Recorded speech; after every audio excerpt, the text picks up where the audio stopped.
Hey guys, so today I'm going to show you how to fix a relay switch. This particular fridge is an LG model that I have.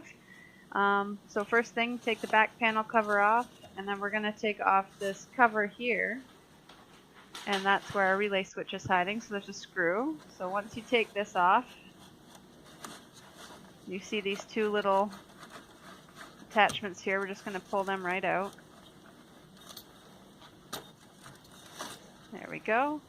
And then we're going to pull this here is the relay switch, so just pull this straight out. It should just slide out. And then you can see here, this little thing is what's causing all the problems. So if your fridge isn't getting cold enough, it's probably your relay switch. So you can see here, there's two little prong spots here where you can put your multimeter to test for continuity if you wanted to. Now I've already done that, and I've gone out and purchased this new relay switch. I actually bought this on Amazon. It was, I don't know, about $20 I think. It's brand new. So all you have to do is when you put this back, line up your two prongs where you unplugged it, and you're just going to slide it right back in there. And the key is to make sure that you slide it in straight, the same way you took it out. You don't want to damage anything in there. So it should just pop back in. Make sure it's nice and snug in there. And then we're just going to go ahead and put our two little power clips back on. So those should just pop back on nice and easy. And then I'm going to plug the power into the fridge here.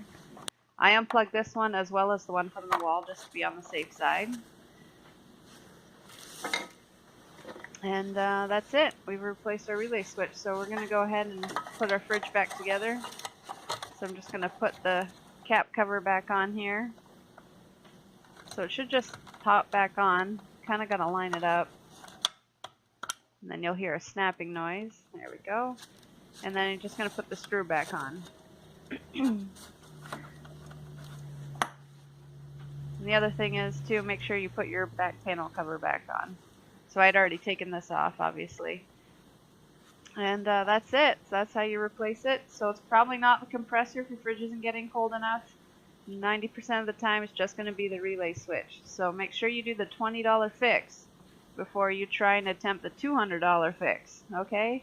So that's it. Thanks for watching.